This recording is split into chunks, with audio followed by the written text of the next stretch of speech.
सो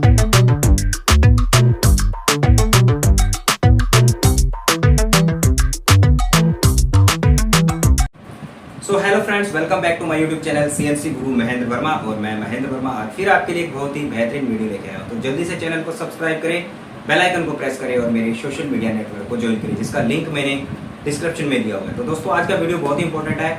आज के इस वीडियो के अंदर मैं आप लोगों को बताने वाला हूँ कि सीएनसी मशीन के अंदर हम लोग जो है वो जी कोड स्टैंडर्ड को जो है कैसे पहचाने कि हमारा जो मशीन है वो किस स्टैंडर्ड में वर्क कर रहा है, ताकि प्रोग्रामिंग करते समय हमें जो है वो कोई प्रॉब्लम ना आए।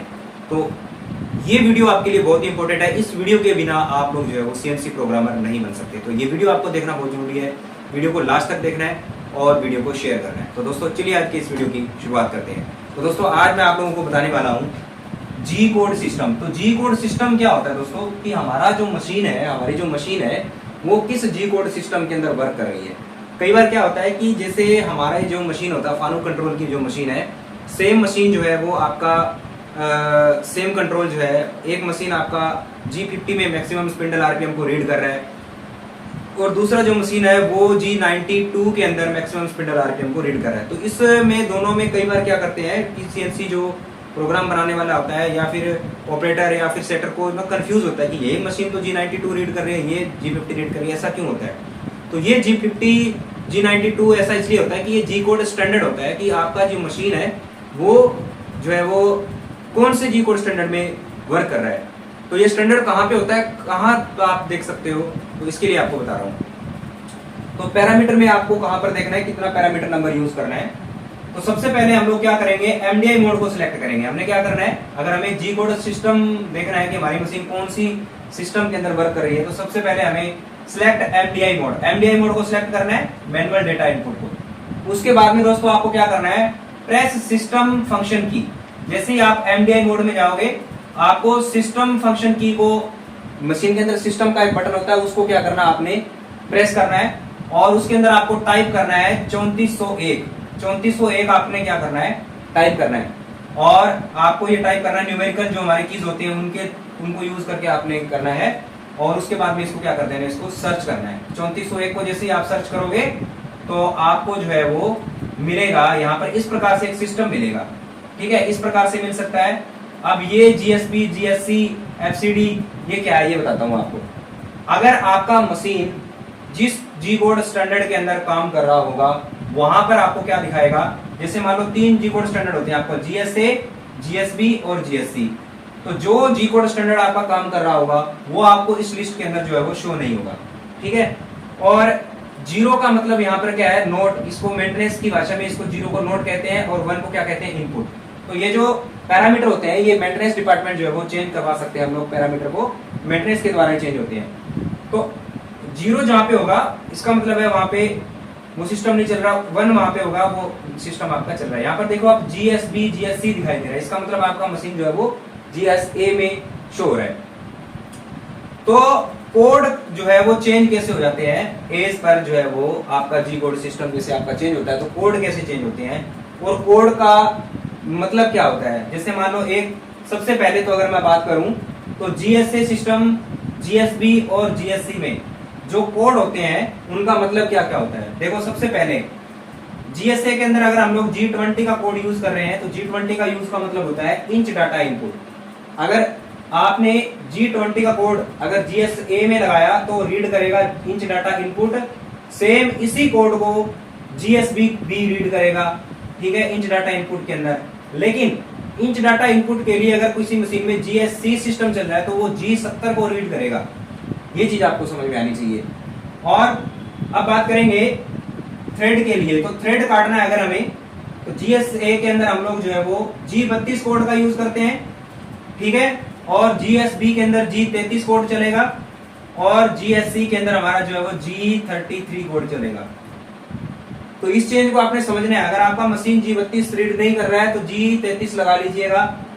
उसी प्रकार से मैक्सिमम स्पिंडल आरपीएम, अब मैंने जैसे शुरुआत में बात करी थी कि मैक्सिमम स्पिंडल आरपीएम कुछ मशीनें G50 में रीड करती हैं और कुछ मशीनें जो है वो G92 में रीड करते हैं। तो जो G50 में रीड करेगी तो वो मशीन जीएसए में चल रही होगी और G92 में रीड करेगी वो मशीन जीएसबी में चल रही होगी। और GSC का मतलब क्या है, G92 GSC में भी रीड करेगा मैक्सिमम स्पिंडल आरपीएम के लिए। फीड mm पर मिनट के लिए आपको G98 कोड का यूज GSA में होगा और G94 में होगा। बहुत सारी जगह पे G94 भी यूज होता है, तो हम कंफ्यूज होते हैं कि G98 में यूज हो रहा है या G94 में। तो G98 जो है फीड mm पर मिनट के लिए जो है वो यूज होगा GSA में, और G94 कोड यूज होगा GSB, आपका G94 GSB में यूज होगा और सेम G94 आपका GSC में यूज होगा। उसके बाद में feed mm per revolution G99 code का यूज हम करते हैं GSA के अंदर, और G95 कोड का यूज करेंगे GSC में, और G95 कोड का यूज इस्तेमाल करेंगे हम लोग जो है वो GSC के अंदर। तो दोस्तों ये जो है वो कुछ सिमिलर कोड है।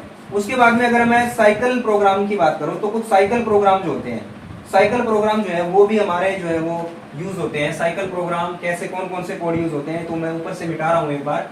साइकिल प्रोग्रामिंग के लिए हमें जो है वो GSA एंड GSB के अंदर कौन कौन से यूज होते हैं, जैसे कुछ साइकिल प्रोग्राम जैसे आपका GSA यहाँ पे लिख रहा हूँ GSA, GSB और GSC। तो इसके अंदर आपका साइकिल प्रोग्राम जैसे G90 में आप साइकिल प्रोग्राम यूज करते हो, G92 में यूज करते हो और G94 में यूज करते हो।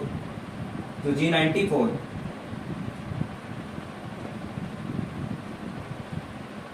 ओके, तो इनका मतलब मैं बताता हूं। यहाँ पे ये हो गया टर्निंग साइकिल, ये है आपका टर्निंग साइकिल।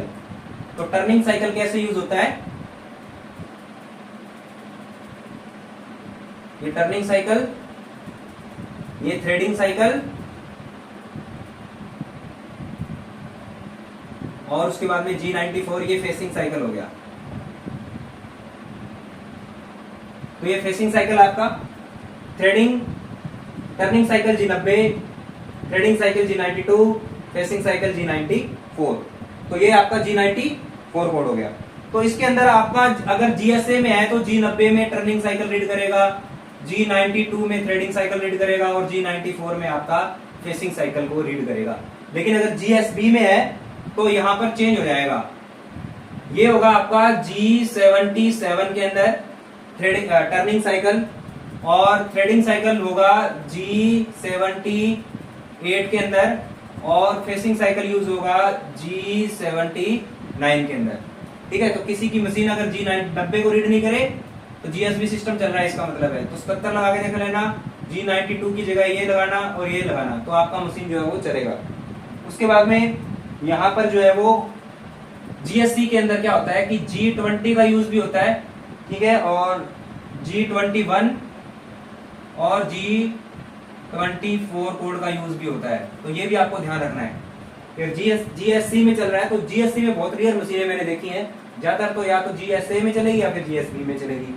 तो ये फर्क आपको मालूम होना चाहिए। जिसको ये फर्क मालूम नहीं होगा भाई, तो उसको दिक्कत आएगी, उसको पता नहीं चलेगा कि कौन सा कोड डालना है। बाय चांस अगर उसको प्रोग्रामिंग सिर्फ G90, G92, G94 के साइकिल प्रोग्राम आते हैं, अगर उसको ये वाले नहीं आते तो उसको ये भी समझना पड़ेगा डिफरेंस कुछ नहीं है, आपको सिर्फ कोड चेंज करना होता है।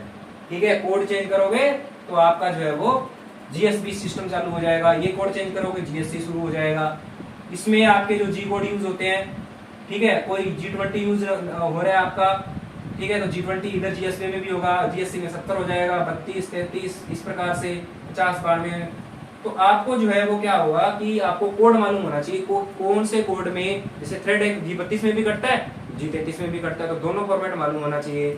थ्रेड को आप G76 में भी काट सकते हो, थ्रेड को आप G92 में भी काट सकते हो, थ्रेड को आप G78 में भी काट सकते हो, तो ये सब आपको मालूम होना चाहिए।